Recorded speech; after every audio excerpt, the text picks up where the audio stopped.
Demetrios Constantine Dounis was an influential string teacher, violinist, mandolinist, and medical doctor. Most violinists today know Dounis for his technical studies. However, this is all but the tip of the iceberg. Dounis had developed a method which he dubbed the science of expressive technique. It was based on his observations of the great players of his time, all child prodigies. His knowledge of anatomy and physiology allowed him to understand what these great players were doing, as well as develop exercises to bring out the native instincts in one's own playing. This allowed one's musical personality to emerge, and the ability to play with full expression, unhindered by technical limitations. In short, Dounis's method was one that could transform the mediocre player into a prodigy. Dounis's life, long shrouded in mystery, began at the end of the 19th century in Athens, Greece. Born to an upper-class family, Dounis had the opportunity to receive a high-quality education and participate in the arts. He had attended music classes at the Odeon in Athens, which is today known as the Athens Conservatory. At the age of 7, he gave his first violin recital. 3 years later, Dounis sold his bicycle and roller skates to go to Italy and study the violin. No imploring by Dounis's mother would make him return, and so Demetrius's father had sailed for Italy so that he may bring his son home. His father at this time made him aware that the 3 approved professions, the church, law, and medicine, were to be set forth for him as fitting for his consideration to carry on the family traditions.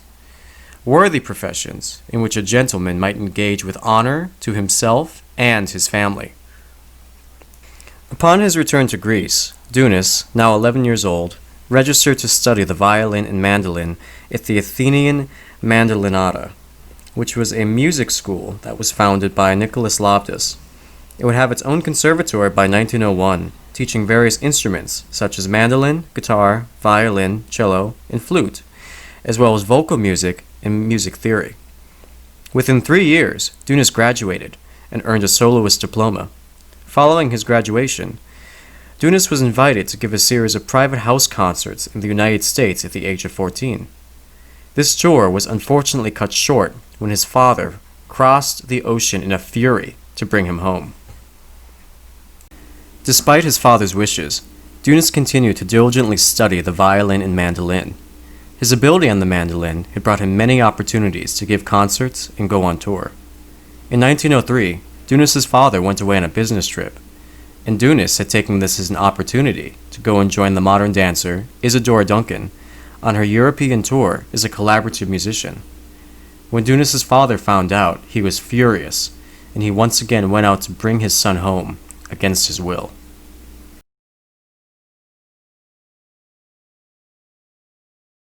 As Dounis was nearing adulthood, tensions between him and his father were nearing a breaking point. Dounis, realizing that his father was determined to disown him had he continued his pursuits in music, finally succumbed to the wishes of his father. Deciding upon medicine as his profession, Dounis proceeded to enroll in the University of Athens Medical School before transferring to the University of Vienna Medical School. While in Vienna, Dounis continued to study the violin with Czech virtuoso Franz Ondřešek, who had given the world premiere of Dvorak's Violin Concerto. Ondřešek regarded Dounis as an exceptional student, and it is suspected that Dounis collaborated on at least one of Ondřešek's pedagogical works. Ondřešek admits to working with a medical doctor, Dr. S. Mittelmann, for his new method of obtaining the masterful technique of violin playing on an anatomical and physiological basis, published in 1909. In later conversations with his students, Dounis revealed that he had in fact written the etudes in Ondřešek's book. Dounis had adopted the pseudonym to avoid drawing attention to himself and angering his father. It's interesting to note that the German name Mittelmann means a man of in-between or medium size. Dounis himself was 5 foot 4 inches tall. Upon completing his work with Ondřešek, Dounis interrupted his studies in Vienna to go and tour Eastern Europe and Russia as a violinist and mandolinist. Upon the tour's conclusion, Dounis returned to Vienna to complete his medical training. He graduated as a medical doctor, specializing in neurology and psychiatry. Dounis then left for Paris to begin his medical internship at the Paris Charity Hospital. While in Paris, Dounis met the famous Belgian virtuoso Caesar Thompson, who was famous for playing Paganini's Moto Perpetuo in fingered octaves on the violin. Thompson would go on to become Dounis's teacher and his friend. At times, Dounis would have to travel 200 miles to Brussels from Paris in order to take lessons with Thompson. The two took a strong liking to each other, and Thompson would often regard Dounis as my colleague. With Dounis's continuing studies with Thompson and his work with patients as a medical doctor, he began to develop an interest in violin pedagogy. During Dounis's final year of residency in Paris, his father died. With the death of his father, Dounis was now able to pursue music as he'd wanted to originally. Upon fulfilling the requirements of his internship, Dounis left medicine to concentrate on his music. With the support of Caesar Thompson, he embarked on a concert tour in Europe and the eastern United States. In 1910, Dounis made his New York City debut at the Carnegie Lyceum. He would go on to give 2 more concerts at Carnegie, one in 1911 and one in 1912. Following a 1911 concert in Philadelphia, Dounis was dubbed as one of the very best who has ever appeared in this country. Between these American concerts, Dounis continued to tour in Europe. He gave a recital on October 19, 1912 in Paris, no more than 2 days after the outbreak of the First Balkan War. The Balkan Wars were 2 successive military conflicts that resulted in the Ottoman Empire losing the majority of its European territory. The first war was fought between the Balkan League, which included Serbia, Bulgaria, Greece, and Montenegro, in the Ottoman Empire. 1 month after the Balkan League's victory over the Ottomans, the Second War broke out, which was fought between the Balkans over the territory won in the prior conflict. In the Second War, Greece and Bulgaria were pitted against one another. At the time, Dounis was traveling through Bulgaria, and he was stopped and arrested as a citizen of an enemy country. It took the intervention of politicians on both sides to negotiate his release. The following year, World War I broke out in Europe. In 1917, Greece declared war on the Central Powers, and Dounis was drafted into the medical corps and stationed in Thessaloniki. During the day, he performed his military duties, and at night he worked tirelessly to document his analysis of violin technique. He had manufactured 18 volumes, which were published in French as La Technique du Violin. The same work would later be republished in America as Artist's Technique, Opus 12. Dounis continued to serve in the Greek military until the war's end in 1918. In 1912, Dounis met Alexander Kazantis, a former pupil of Caesar Thompson and the then director of the National Odeon of Salonika, today known as the State Conservatory of Thessaloniki. Sharing a teacher had helped to establish a rapport between the two, and in December of that year, Dounis was hired by the conservatory. He was appointed as a professor of violin and viola and conductor of the orchestra.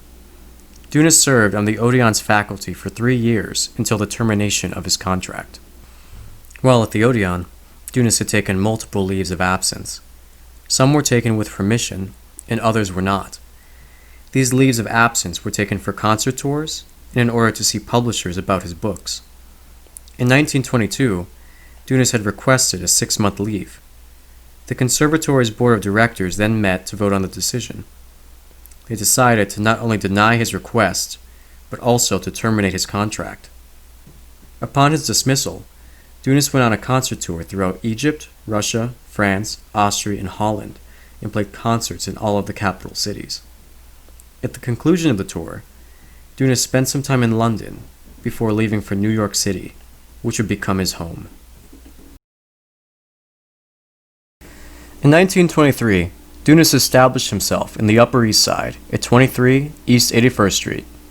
He shared a floor with 4 other Greek men, including his brother, Anton Dounis. Dounis was soon able to secure a job as a mandolin soloist on a weekly program on the Blue Network radio station, WJZ. He was also able to recruit a few students, including his roommate, Dromos Nomides. He taught Nomides as a beginner, and this inspired Dounis to write new technical works, as well as to elaborate on his theories and put them into practice. During the 20s, Dounis wrote 9 books for the violin and would travel to London and Vienna to present his works to the publishers. However, man cannot live on books alone, and Dounis pursued further work as a musician. He would find opportunities to play the violin, viola, and orchestral settings, as well as expand his work as a mandolinist. At times, Dounis would play background music on the mandolin for the silent film studios in Astoria. He also made concert appearances in the Hippodrome, Town Hall, and the Bijou Theater. In all of his appearances as a mandolinist, Dounis assumed his brother's name, Anton Dounis. He chose not to use his own name, which he had done previously in New York, as he wanted to be known as Demetrius Dounis, the violinist, and not Demetrius Dounis, the mandolinist. Although he was very successful as a mandolinist, Dounis's real passion was for the violin, the very instrument that he ran away to study during his youth. Dounis had aspirations of emerging in the United States as a great violin teacher, as well as a concert soloist, and so he chose to conceal his identity with the alias, realizing that his fame as a mandolinist would prevent critics and the public from taking him seriously as a violinist. Dounis would even go on to grow a mustache later on in his life in hopes to further disguise himself from his mandolin-playing alter ego, Anton. In 1927, the Roxy Theater opened its doors in Manhattan. Dounis was hired as a violist for the symphony orchestra under the pseudonym Dmitri Yaltov. It wasn't long before the concertmaster of the orchestra, Misha Violin, who was preparing for a Carnegie Hall recital at the time, revealed to the orchestra contractor that he was studying with Yaltov. Violin said to the contractor, "No, his name is not Yaltov, but Dounis. He is the world's greatest teacher." Dounis's adopting of the name Yaltov was twofold. For one, it allowed him to maintain a separate identity as a violist, and on the other hand, it made him more appealing to contractors, which was perhaps a good thing, as shortly thereafter, in October of 1929, the stock market crashed, signaling the beginning of the Great Depression. For the next decade, unemployment would be rampant, especially among musicians. Dounis was fortunate to have secured a position with the theater, which guaranteed him a steady income. However, it was difficult to keep a full teaching studio given the economic conditions, and Dounis decided that it would be better to maintain his current prices than to lower them and risk degrading his reputation. There was also a lapse in Dounis publications during the Great Depression. Dounis's main priority, like that of the rest of America, was to survive the Depression. Dounis, despite his successes, would become depressed and dejected at times. He would often be unrecognized, unappreciated, and misunderstood throughout his career, and these feelings would only come to manifest themselves through a developing alcoholism. The early 1930s had perhaps become one of the darkest periods in his life. His life and career had hit a wall, and there wasn't much room for growth, given the current economic conditions. All of this changed in 1933, when Dounis was contacted by Mrs. Leona Flood of Los Angeles. Mrs. Flood was the wife of a Frank B. Flood, who had previously been the owner of a small milk and ice cream company, which was then bought by Carnation, Evaporated Milk Company. He became the manager for Carnation's Western District, and in doing so, became quite well off. The Floods had a daughter, also named Leona, who was just 15 years old at the time. Leona had been studying the violin for several years, but Mrs. Flood was dissatisfied with the level of instruction that her daughter was receiving.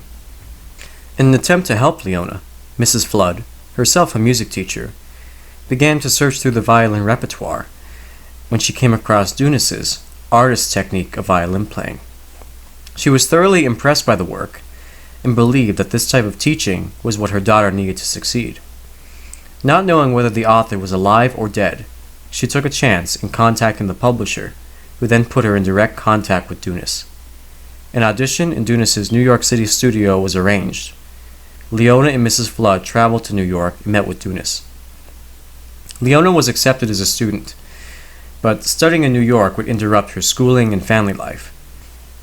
After much persuading, Mrs. Flood was able to arrive in agreement with Dounis to move out to Los Angeles and teach Leona. Leona began studying with Dounis at the end of 1933 and worked diligently under his guidance. After little more than a year, Dounis had felt that Leona was ready to concertize. In March of 1935, Dounis accompanied Leona in Europe as she embarked on her first concert tour.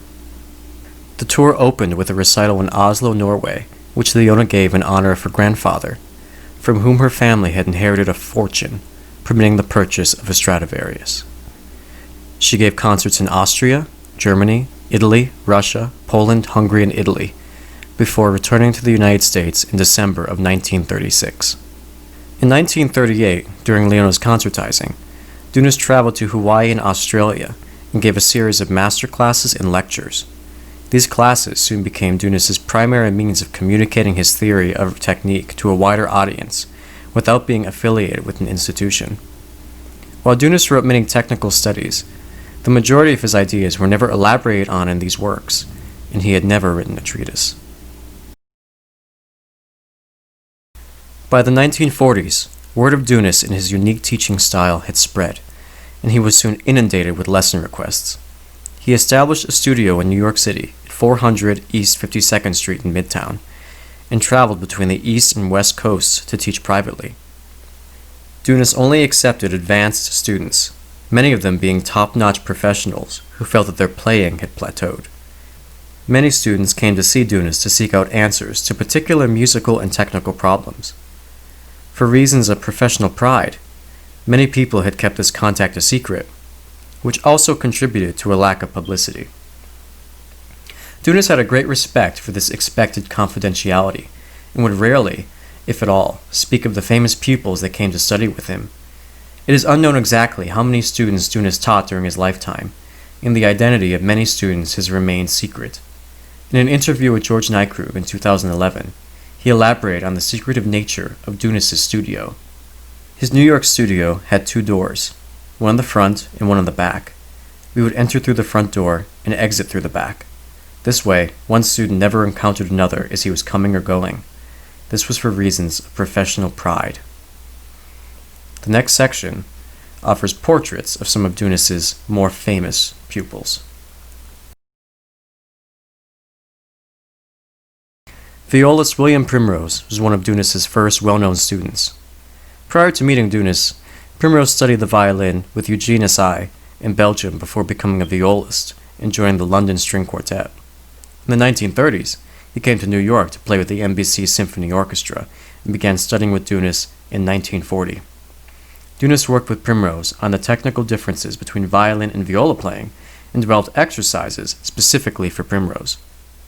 Elizabeth D. Orr, at lunch with Dounis in early 1941, recalls Dounis mentioning Primrose, studying under him, and subsequently re-recording all of his records, with great improvement over the earlier recordings. Primrose then went on to launch his solo career when he was invited to join tenor Richard Crooks of the New York Metropolitan Opera on tour. Here are a few sound bites of Primrose playing Paganini's 24th Caprice before and after his studies with Dounis.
A sparkling viola showpiece is presented now by Mr. Primrose as he plays Paganini's Caprice 24.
George Neikrug was a cellist who had studied with virtuoso Emanuel Feuermann until Feuermann's death in 1942.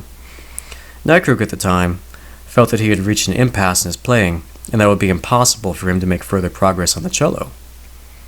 One of his friends, a violist, studied with Primrose, and Primrose had raved about his lessons with Dounis. George's friend figured that he may as well go take some lessons with Dounis. He then went on to tell George about it. George thought that Dounis's ideas on playing resembled the image he had of the way his teacher, Feuermann, played. In a last-ditch effort, he contacted Dounis before deciding to make peace with his mediocrity. George began studying with Dounis in 1943, after having pled with him for several months to accept him as a cellist. Before studying with Dounis, George resigned himself to the fact that he would always be a section player in the back of the orchestra. Dounis's ideas captivated him, transformed him, and gave him hope. 4 years later, in 1947, Neikrug made his debut as a soloist and later became the principal cellist with the Baltimore, Pittsburgh, and Los Angeles Philharmonic Orchestras. Neikrug continued to study with Dounis until Dounis's death in 1954. He inherited the legacy of his knowledge and is considered his chief disciple. George would go on to preserve Dounis's teachings and pass them on to coming generations until his death in 2019 at the age of 100. Today, students of Neikrug continue to carry on the torch and preserve the wealth of knowledge that is Dounis's expressive technique through lessons, literature, and masterclasses.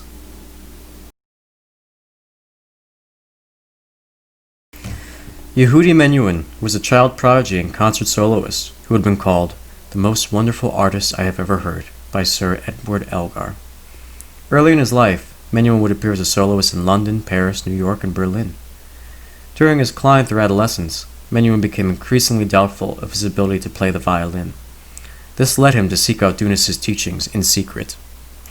Shortly after the death of Dounis, Menuhin's sister Yalta, who was an accomplished pianist, collaborated with George Neikrug. Neikrug recalls the experience. She said, "Would you help Yehudi a little bit? He has trouble with his bow." I had about 10 sessions with him. Everything I told him was Dounis's teaching. And Menuhin told me, I wish I'd met him. A few years later, I was working with the pianist, Arpad Sandor, who had accompanied Menuhin. I told him the story about working with Yehudi, and what he'd said about wishing he'd met Dounis. Sandor said, "But he did meet Dounis. We went together to him many times." Joseph Silverstein was a violinist who showed great promise and talent at a young age. He was admitted into the Curtis Institute of Music in 1944 at the age of 12, and primarily studied with Ephraim Zimbalist, the director of the institute. During the summer of 1949, Silverstein had taken some lessons with Dounis, a fact soon discovered by Ivan Golamian, professor of violin at the Curtis Institute in the Juilliard School of Music. Golamian came to see Zimbalist. "Students at Curtis are given free of charge the finest teaching available," he fumed. I happen to know that one of your students, and one of mine, spent the summer paying for lessons with Dounis. Now they are distributing his exercises here. I don't know what you intend doing, but I want my student expelled from the institute." Galamian's student was Michael Serber, a fine talent who later entered the psychiatric field. Galamian was particularly angry because two of his best Juilliard students, David Nadian and Burl Sinofsky, had also fallen under Dounis's spell. "Who is my student?" Zimbalist asked. "Joseph Silverstein." Distressed, he called Silverstein in and softly said, "Joseph, you are dismissed." Silverstein's accomplishments following his dismissal are too well known to enumerate. In an attempt to ease his lingering lack of conviction about the decision, 28 years later, Zimbalist had the Institute award Silverstein his diploma. Silverstein would later go on to have a successful orchestral career. In 1962, he became the concertmaster of the Boston Symphony Orchestra and held the position for 22 years. Silverstein also held teaching positions at Boston University, Yale, New England Conservatory, and the Curtis Institute of Music. In a 2015 interview, Silverstein said that his lessons with Dounis were very helpful and that his manner of identifying and working on difficulties was an excellent method.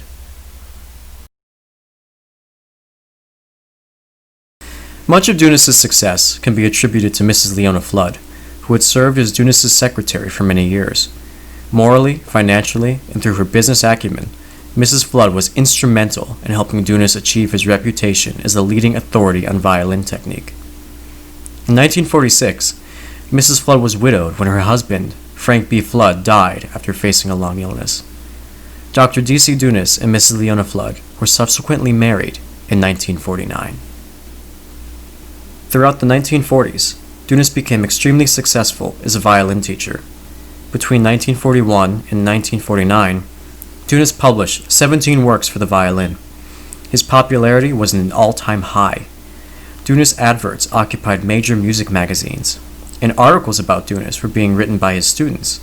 In 1949, Valborg Leland, head of the violin department of Stevens College in Missouri, lectured at the Juilliard School of Music on the Dounis Principles of Violin Playing, a book that she had written based on her lessons with Dounis. This book was published in 1949 by the Strad, and later republished by Paddleson Music House in New York City. In 1948, Dounis began his series of master classes in Los Angeles, which were attended by string players from the Hollywood studios and musicians from the area. Leona Flood assisted him in these classes. In that same year, he returned to New York to continue his teaching there. Dounis's schedule had become intense at the beginning of the 50s. On top of his regular teaching, Dounis had continued to give master classes on violin technique. In 1951, he gave a 6-week master course from July 25th to August 4th for string players at the Conservatory of Music and Arts in Los Angeles, California. Over the next few years, Dounis would give similar classes in London, Paris, and California. During what would be his final trip to London in 1954, Dounis became very ill and returned to California, where he was diagnosed with metastatic cancer.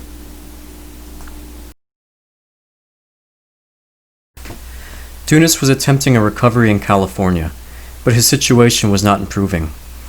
In his final weeks, he was visited by faithful students from across the country. Due to their number, Mrs. Dounis had to limit the number of students to 1 a day. Even in his weakened condition, Dounis was able to impart guidance on technical and musical matters to the students that persisted in coming. Those students who were sensitive about burdening him who would come without instruments, Dounis would insist that they bring their instruments and play for him. About this unfortunate time, Neikrug said, 2 days before he died, I went to see him. He weighed about 60 pounds. He held out his finger and said, "What's the difference between the up bow and the down bow?" He was still teaching until the day he died. On August 11th, 1954, after a struggle for life, with a mind that was alert and active, but a body that was not, Demetrius Constantine Dounis died in the Cedars of Lebanon Hospital in Los Angeles. He would be missed dearly by his family, friends, and students. Here, he is remembered by his principal student, George Neikrug. To those of us who knew and worked with Dr. Dounis in different parts of the world, that same world must have seemed a great deal smaller with the news of his death on August 12th here in Los Angeles.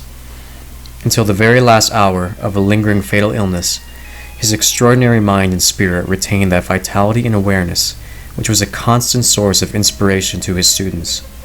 His greatest concern in those last days was for the ability of his students to carry on without him and perpetuate those ideals and principles that formed the basis of his unique teaching.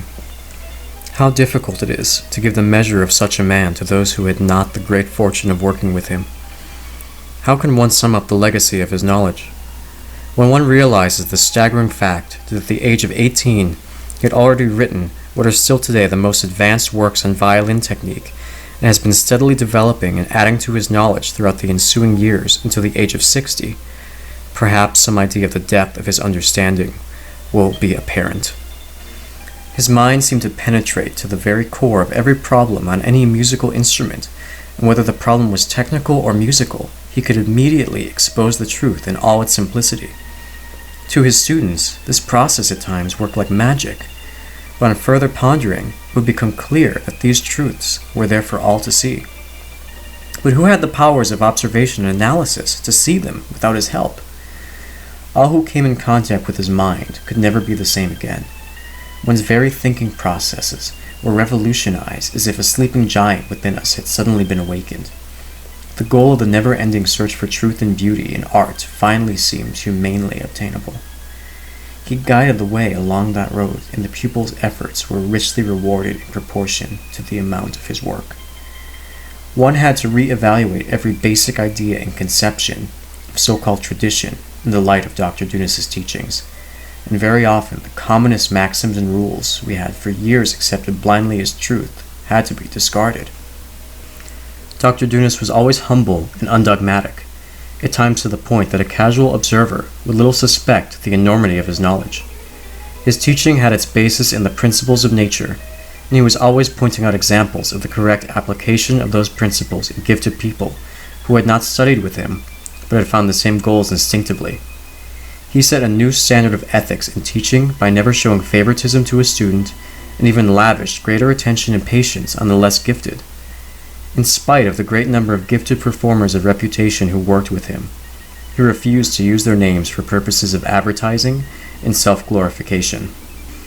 I was privileged to witness the extraordinary sight of his last teaching sessions from his very deathbed just a few days before his passing, during which intricate problems of phrasing and bowing were discussed with students who had made a last pilgrimage. After studying with him for almost 15 years, I learned even more in those last lessons than when he was at the height of his activities. This brave and great spirit will live on in the perpetuation of his thought, and the bonds between his pupils will grow ever stronger in the years to come. To his students who mourn, I would like to prescribe his often repeated remedy for times of grief and distress: work, work, and more work. Only thus will he still be with us.